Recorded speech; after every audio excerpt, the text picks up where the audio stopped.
Hi friends, welcome to my channel M weeks and vlogs. మీలో ఎంతమంది 90స్లోని 80స్లో పుట్టిన kids ఉన్నారు? అంటే ఇప్పుడు పెద్దవాళ్ళు అయిపోయి ఉండొచ్చులేండి. ఆ టైంలో కిడ్సే కదా, అందుకే కిడ్స్ అని చెప్పి అన్నాను. ఆ టైంలో మనకి బేకరీకి వెళ్తే బాగా ఇష్టపడేది దిల్ పసంద్. ఆ తర్వాత బాగా నచ్చేది క్రీమ్ బన్స్, జామ్ బన్స్.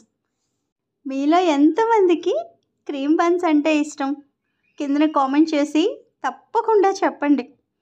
ఎందుకంటే ఈరోజు మీకు జామ్తో తయారు చేసే బన్స్, తర్వాత క్రీమ్తో తయారు చేసే బన్స్, ఒక దెబ్బకి రెండు పిట్టల్లాగా మీకు రెండు రకాల బన్స్ ఒకే ఎపిసోడ్లో చూపించేయడం జరుగుతుంది. ఇంకా మనం ఆలస్యం చేయకుండా ఈ బేకరీ స్టైల్ బన్స్ని నేర్చేసుకుందామా? పదండి.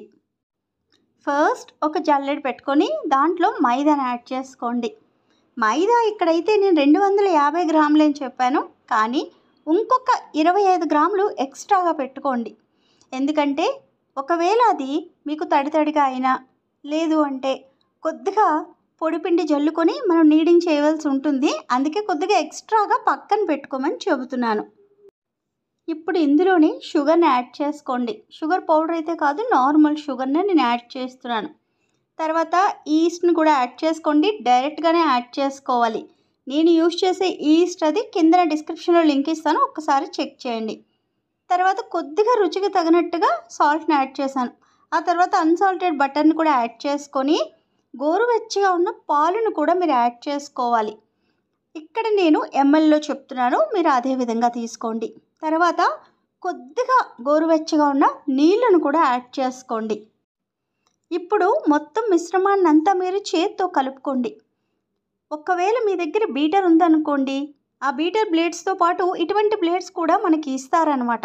వీటిని ఎప్పుడు యూజ్ చేసి ఉండకపోవచ్చు కదా, ఇలా బ్రెడ్స్ కానీ డోనట్స్ కానీ చేస్తున్నప్పుడు మీరు వీటిని యూజ్ చేయొచ్చు.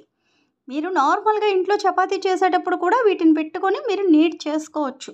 ఎందుకంటే చెయ్యి కన్నా మిషన్ కొద్దిగా ఎక్కువగా పనిచేయడం వల్ల మనకి పని కొద్దిగా త్వరగా అవుతుంది అనమాట.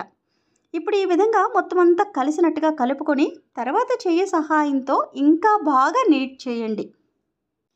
ఇలా బీటర్తో చేసిన తర్వాత కూడా మనం చేయితో చేయవలసి వస్తుంది. ఈరోజు నేను గ్లౌజెస్ అన్నవి యూజ్ చేయట్లేదు, ఎందుకంటే గ్లౌజెస్తో కలిపినప్పుడు అవి బయటకు వచ్చేస్తూ ఉంటాయన్నమాట. అందుకే నేను నార్మల్గా హ్యాండ్స్ని బాగా వాష్ చేసుకొని ఇలా బ్రష్ చేస్తున్నప్పుడు నీడింగ్ అన్నది కంపల్సరీగా చేయాలి. నీడింగ్ ఎంత బాగుంటే మీ బ్రెడ్స్ అంత బాగుంటాయి, అదొక్కటి గుర్తుపెట్టుకోండి. నేను ఆల్రెడీ మన ఛానల్లో మీకు బ్రెడ్స్ కోసం, తర్వాత పావు బ్రెడ్స్, తర్వాత డోనట్స్, దిల్ పసంద్, పఫ్ ఇలాంటివి నేర్పించడం జరిగింది. ఎవరైనా కొత్తగా మన ఛానల్ చూస్తే వాటిని ఒక్కసారి చూడండి. ఆ రెసిపీస్ అయితే చాలా బాగుంటాయి. మన సబ్స్క్రైబర్స్ కూడా చాలామంది ట్రై చేశారు కూడా. ఒక్కసారి కమ్యూనిటీలో మీరు కింద దాకా స్క్రోల్ చేసుకొని వెళ్తే మన సబ్స్క్రైబర్స్ చేసిన కేక్స్ అవి మీకు కనబడతాయి. ఇప్పుడు ఇక్కడ చూస్తే మీకు స్ట్రెచ్చింగ్ లాగా వచ్చింది, ఎందుకంటే మనం ఇక్కడ యూజ్ చేస్తుంది మైదా కదా.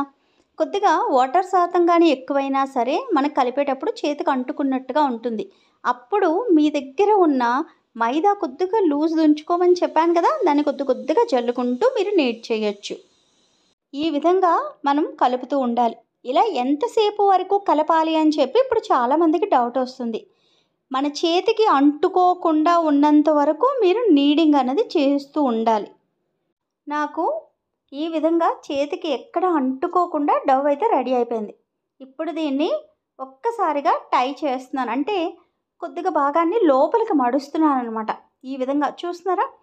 ఇలా చేసిన తర్వాత దీన్ని మరలా ఆ బౌల్లోనే పెట్టేస్తున్నాను. కొద్దిగా ఆయిల్ అనేది రాసుకోండి మీరు వాడే ఆ బౌల్కి, ఎందుకంటే ఇది ప్రూఫ్ అయినప్పుడు ఎక్కడ అంటుకోకుండా ఈజీగా బయటికి రావడానికి మనకి బాగుంటుందన్నమాట.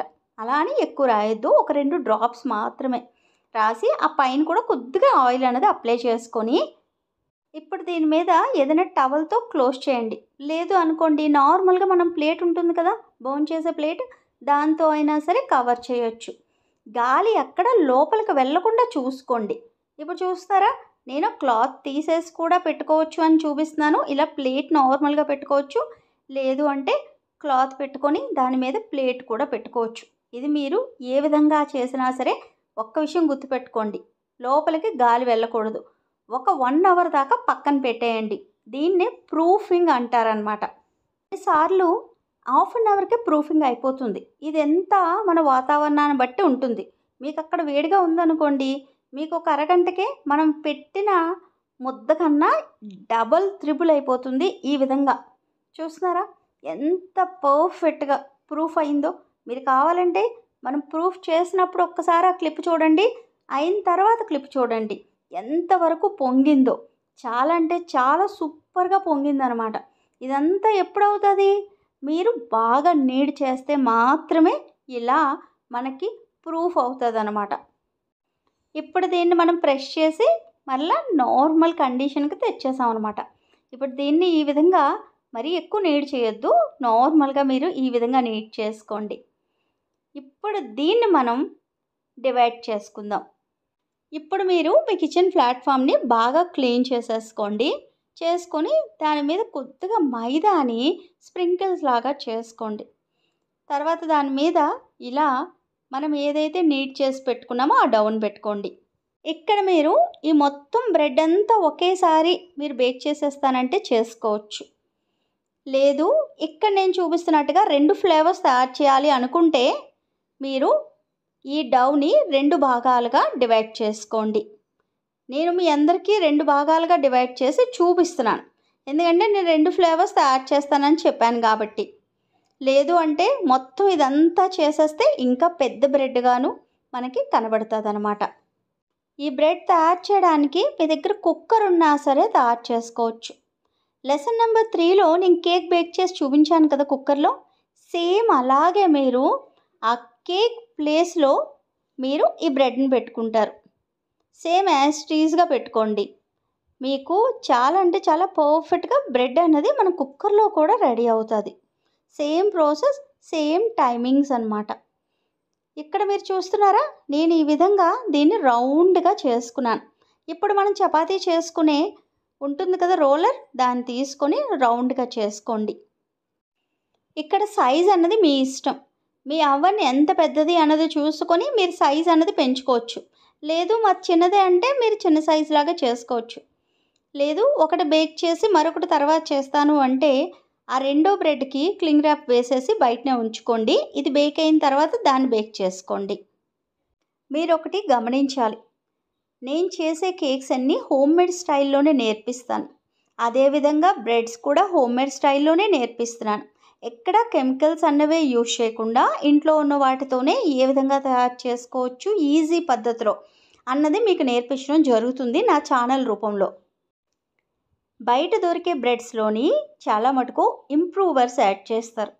ఎక్కువ నిలవ ఉండడానికి, ఎక్కువ ఫ్లఫీగా రావడానికి వాళ్ళు యూజ్ చేస్తారండి. అందుకే అవి కొద్దిగా డిఫరెంట్గా ఉంటాయి. హోమ్మేడ్ బ్రెడ్స్ అనేవి కొద్దిగా డిఫరెంట్గా ఉంటాయి. సేమ్ యాస్ట్రీస్ అలాగే కావాలి అనుకుంటే మీరు కెమికల్స్ యూజ్ చేయవలసి వస్తుంది. అలాంటివేమీ నా ఛానల్లో అయితే మీకు కనబడవు, నేను చెప్పను, మీకు నేర్పడం కూడా జరగదు.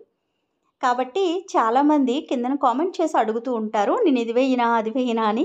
సో ప్లీజ్ అండి, నేను ఎప్పుడు అలాంటివి నేర్పించను, నన్నైతే అడగొద్దు. ఇప్పుడు దీనిని కూడా ప్రూఫింగ్కి పెట్టేసుకుందాం. దీనిని సెకండ్ ప్రూఫింగ్ అంటారు. దీనిని అరగంట పాటు పక్కన పెట్టుకుందాం.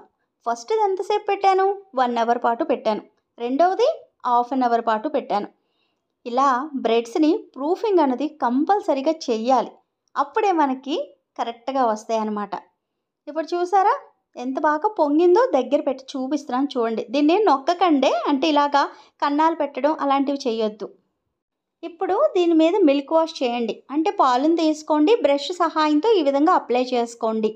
ఇలా చేయడం వల్ల బ్రెడ్ పైన కొద్దిగా బ్రౌన్ కలర్ అయితే వస్తుందన్నమాట. ఈలోపు వెళ్ళి మీ కుక్కర్ని కానీ అవన్ని కానీ ఓటీసీని కానీ ప్రీహీట్ పెట్టేసుకోండి. 170 డిగ్రీల దగ్గర 10 నిమిషాల పాటు. వన్స్ ప్రీహీట్ అయిన తర్వాత 30 నిమిషాల పాటు ఈ బ్రెడ్ని బేక్ చేసుకోండి. కొన్ని అవన్స్ అయితే కొద్దిగా స్లోగా బేక్ అవుతూ ఉంటాయి, వాళ్ళకైతే ఒక 35 నిమిషాలు పడుతుంది. కొన్ని అవన్స్ అన్నవి కొద్దిగా త్వరగానే బేక్ అయిపోతాయి. అందుకే మీ అవన్స్ కోసం మీకు తెలియాలి అని చెప్తూ ఉంటానన్నమాట. నేనైతే ఇలా పెద్దది బేకింగ్ ట్రేలో పెట్టేసుకొని ఇలా బేక్ చేసేస్తున్నాను. పై రాడ్డు, కింద రాడ్డు, మధ్యలో ఫ్యాన్ అన్నీ ఆన్ చేసుకోవాలి. 35 నిమిషాల తర్వాత పర్ఫెక్ట్గా మన బ్రెడ్ అనేది బేక్ అయిపోయింది చూడండి. చాలా అంటే చాలా పర్ఫెక్ట్గా బేక్ అయింది. అంతే, ఇంకా బయటికి తీసేసుకోవడమే అనమాట. ఇప్పుడు చూస్తున్నారా బ్రెడ్ ఎంత పర్ఫెక్ట్గా బేక్ అయిపోయిందో. ఇప్పుడు దీన్ని ఇంకా బాగా షైనింగ్ రావడానికి మనం కొద్దిగా బటర్ని తీసుకొని పైన అప్లై చేయండి. నార్మల్ బటరే, ఇది సాల్ట్ అయినా పర్లేదు, అన్సాల్టెడ్ అయినా పర్లేదు. కొద్దిగా తీసుకోండి. తీసుకొని ఈ విధంగా బ్రష్ సహాయంతో మొత్తం అంతా అప్లై చేసేయండి. అవి చల్లారడానికి కొద్దిసేపు పక్కన పెట్టుకున్నాను. ఈలో బటర్ క్రీమ్ తయారు చేసుకుందాం. బటర్ని తీసుకోండి, అన్సాల్టెడ్ది. ఇప్పుడు ఇందులోనే 1 కప్పు షుగర్ పౌడర్ని యాడ్ చేసుకోండి. నార్మల్గా షుగర్ని తీసుకొని బాగా మిక్సీ చేసేయండి. ఫైన్ పౌడర్ లాగా అయిపోవాలి. దాన్ని మీరు బటర్లో యాడ్ చేసుకోండి. రెసిపీ అంతా పైన ఇస్తానులేండి, సేమ్ ఎగ్జాక్ట్ క్వాంటిటీస్ తీసుకోండి. నేనైతే ఏ బీటర్ యూజ్ చేయట్లేదు, ఇలా బెలూన్ విస్క్ సహాయంతోనే కలిపేసుకుంటున్నాను. చూడండి, ఇలా కలపగా స్మూత్ కన్సిస్టెన్సీ అయితే వచ్చేస్తుంది. మీకు ఈ కలర్ ఓకే అయితే దీన్ని అప్లై చేసుకోవచ్చు. ఇక్కడ బేకరీస్లో అయితే కొద్దిగా పింక్ కలర్లో అయితే కనబడుతూ ఉంటాయి, అందుకే నేను కొద్దిగా లైట్ పింక్ అయితే యాడ్ చేశాను ఫస్ట్. అది బాగా లైట్గా ఉంది, మరలా ఇంకొక డ్రాప్ వేశాను, అప్పుడు కొద్దిగా డార్క్ అయింది. ఇందులో మీకు లైట్ గ్రీన్ కలర్లో కూడా మీకు కనబడుతూ ఉంటాయి. ఇలా బటర్ క్రీమ్లో మీకు నచ్చిన కలర్ అన్నది మిక్స్ చేసుకొని మీరు కొద్దిగా పిల్లలకి అట్రాక్టివ్గా మీరు తయారు చేయొచ్చు. అంతే, బటర్ క్రీమ్ రెడీ అయిపోయింది. దాన్ని పక్కన పెట్టేసుకున్నాను. ఇప్పుడు జామ్ ఫిల్లింగ్ కోసం చూపిస్తున్నాను. ఈ విధంగా డెసికేటెడ్ కోకోనట్ అని చెప్పి దొరుకుతుంది. మీకు ఒకవేళ అది లేదనుకోండి, నార్మల్గా కొబ్బరి తురుము ఉంటుంది కదా, మీరు ఇంట్లో తయారు చేసుకుంది దాన్ని కూడా యూజ్ చేయొచ్చు. రెడీమేడ్గా దొరికే జామున్ తీసుకోండి. ఇప్పుడు మన బ్రెడ్స్ కూడా కూల్ అయిపోయాయి. దీన్ని ఈ విధంగా మీరు చాక్ సహాయంతో కింద నుంచి లూజ్ చేస్తే ఈజీగా వచ్చేస్తుంది అని చెప్పాను కదా, ఇలా వచ్చేసాయి. చూడండి ఎంత పర్ఫెక్ట్గా బేక్ అయిందో. బ్యాక్ సైడు అంతే చక్కగా ఉంది, పైన కూడా బాగుందనమాట. ఇప్పుడు దీన్ని ఈ విధంగా 4 భాగాలుగా కట్ చేసుకుంటున్నాను. ఎందుకంటే మనం స్టఫ్ అన్నది లోపలికి ఫిల్ చేయాలి కదా, అందుకోసమని. ఇప్పుడు దీన్ని మధ్యలోకి ఈ విధంగా కట్ చేసుకోండి. చాలా సాఫ్ట్గా ఉంది, అది చూపిస్తున్నాను మీకు. ఇలా కట్ చేసుకున్న తర్వాత ప్రతిదీ పక్కన పెట్టుకోండి. ఆ పక్కన ఉన్న పెద్ద బ్రెడ్ని నేను తర్వాత యూజ్ చేస్తాను. ఇప్పుడు నేను 4 2 ఫిల్లింగ్స్ చొప్పున ఇలా ఫిల్ చేస్తానన్నమాట. ఇప్పుడు జామ్ది ఫిల్ చేస్తున్నాను. చూడండి, ఏం లేదు, మనం బ్రెడ్ మీద జామ్ అప్లై చేస్తాం కదా, సేమ్ అలాగే అప్లై చేసేయండి జామ్ని. మీకు ఎంతవరకు కావాలంటే అంతవరకు. కొద్దిగా సైడ్ని కూడా అప్లై చేయండి. అలా చేయడం వల్ల ఏంటంటే మన కోకోనట్ని దాని మీద స్ప్రెడ్ చేసినప్పుడు ఈజీగా అంటుకుంటుంది. ఒకవేళ అక్కడ జామ్ లేకపోతే అది అంటుకోవడానికి దానికి ఆస్కారం ఎక్కడ ఉంటుంది, ఉండదు. కాబట్టి ఈ విధంగా సైడ్స్ని కూడా అప్లై చేయమని చెప్తున్నాను. అంతే, చూడండి ఎంత అట్రాక్టివ్గా ఉందో. సూపర్గా ఇంట్లోనే మనం తయారు చేసుకోవచ్చు అనమాట. ఇప్పుడు వేరొక బన్ కూడా తయారు చేసుకుందాం. దీన్ని ఏమీ అప్లై చేయకుండా కూడా మీరు పాలు తాగినప్పుడు లేకపోతే టీ తాగినప్పుడు కూడా మీరు యూజ్ చేసుకోవచ్చు. ఇప్పుడు బటర్ క్రీమ్ని అప్లై చేస్తున్నాను. దాన్ని కూడా మీకు నచ్చినంత ఫిల్లింగ్ అనేది పెట్టుకోవచ్చు. ఎక్కువ బటర్ క్రీమ్ పెట్టినా తినలేరు కాబట్టి లైట్గా అప్లై చేసుకోండి. దీన్ని మీరు సైడ్స్ని కొద్దిగా టూటీ ఫ్రూటీస్ తీసుకొని దాంతో కూడా మీరు సైడ్ని డెకరేట్ చేసుకోవచ్చు. లేదు అంటే ఇలా ప్లెయిన్గానే వదిలేయచ్చు. బ్రెడ్ ఫిల్ చేస్తున్నప్పుడు నాకు చాలా స్కూల్ డేస్ మెమరీస్ అయితే గుర్తొచ్చాయి. ఇది చూస్తున్నప్పుడు మీకు ఏదన్నా మీ స్కూల్ డేస్ మెమరీస్ గుర్తొస్తే మటుకు కింద కామెంట్ చేసి చెప్పండి. మా స్కూల్ పక్కనే ఒక పెద్ద బేకరీ అయితే ఉండేది. అందులో కోకోనట్ బన్ చాలా అంటే చాలా ఫేమస్ అండి. సూపర్ టేస్ట్ అనమాట. నేను మొన్న రీసెంట్గా వైజాగ్ వెళ్ళినప్పుడు కూడా ఒక్కసారి వెళ్ళి చూసి అడిగాను. అడిగితే ఇప్పుడు తయారు చేయట్లేదని చెప్పారు. అంటే ఆ రోజు తయారు చేయలేదో తెలీదు, లేకపోతే అది తయారు చేయడం ఆపేశారో నాకు తెలీదు. ఇలాంటి మెమరీస్ అన్నవి మనం చూస్తున్నప్పుడు గుర్తొస్తూ ఉంటాయి కదా. నేను చదివిన స్కూల్ అయితే Sacred Heart girls high school జ్ఞానాపురంలో ఉందండి, అమ్మాయిల స్కూల్. నేను చదువంతా నాది అక్కడే జరిగింది. మీకు కావాల్సిన బన్స్ అయితే నేను రెడీ చేసి మీకు చూపించేశాను. ఇంకా మీరు చేయవలసిన పని ఏంటి, చూసిన తర్వాత వదిలేయకుండా ఈ రెసిపీని తప్పకుండా ట్రై చేయండి. ట్రై చేసిన తర్వాత ఎలా వచ్చిందో కూడా నాకు కామెంట్ చేసి చెప్పాలి. మీరు తీసిన ఫొటోస్ కూడా మన ఇన్స్టాగ్రామ్కి పంపించండి. నేను చూసి చాలా హ్యాపీ అవుతాను. ఆ ఫొటోస్ని మన కమ్యూనిటీలో పోస్ట్ చేయడం కూడా జరుగుతూ ఉంటుంది. ఇప్పుడు మీరు అడిగే ఫస్ట్ క్వశ్చన్, వీటిని గోధుమ పిండితో తయారు చేయొచ్చా అని చెప్పి. తప్పకుండా తయారు చేయొచ్చు. ఫస్ట్ మీరు తయారు చేయవలసింది ఏంటంటే హాఫ్ మైదా హాఫ్ గోధుమ పిండి వేసి మీరు ఒక్కసారి తయారు చేయండి. ఆ రిజల్ట్ ఎలా వచ్చిందో కూడా నాకు కామెంట్ చేసి చెప్పండి. ఆ తర్వాత మీరు ఫుల్గా అంటే నేను చెప్పిన క్వాంటిటీ అంతా గోధుమ పిండి వేసి చేయండి. మీ పిల్లలకి హెల్తీ వేలో పెట్టడం చాలా మంచిది. రోజు మైదాతో ఉన్న ఐటమ్స్ తినకపోవడమే మంచిది. ఎందుకంటే అవి తింటే ఏదైనా ప్రాబ్లమ్స్ అవ్వచ్చు. అది మనకైనా పిల్లలకైనా. అప్పుడప్పుడు ఎప్పుడో వారంకి ఒకసారి లేకపోతే నెలలో 2 సార్లు తినండి. అలా అయితే చాలా బెటర్. ఒకవేళ బ్రెడ్ తినాలి అనిపిస్తే మటుకు వీట్ ఫ్లోర్తో తయారు చేసుకొని తినండి. మన ఛానల్లో నేను మిల్లెట్స్తో కూడా మీకు బ్రెడ్స్ నేర్పించాలనుకుంటున్నాను త్వరలో. మీకు ఎటువంటి కేక్స్ కావాలి అన్నది కూడా నాకు కామెంట్ చేసి చెప్పండి. ఎందుకంటే మీకు ఏం కావాలన్నది నాకు తెలిస్తేనే కాబట్టి నేను నెక్స్ట్ ఎపిసోడ్లో అవి తయారు చేయడానికి చాలా మటుకు హెల్ప్ అవుతుంది. నేను ఈరోజు చూపించిన వీడియో మీకు మనస్ఫూర్తిగా నచ్చితే మటుకు ఛానల్ని సబ్స్క్రైబ్ చేసుకోండి. ఎవరికైనా మన ఛానల్ తెలియదు అనుకోండి, ఒక్కసారి షేర్ చేసి తెలియచెప్పగలరు. ఇంకా ఉంటానండి మరి. ప్రేమతో మీ శ్యామల.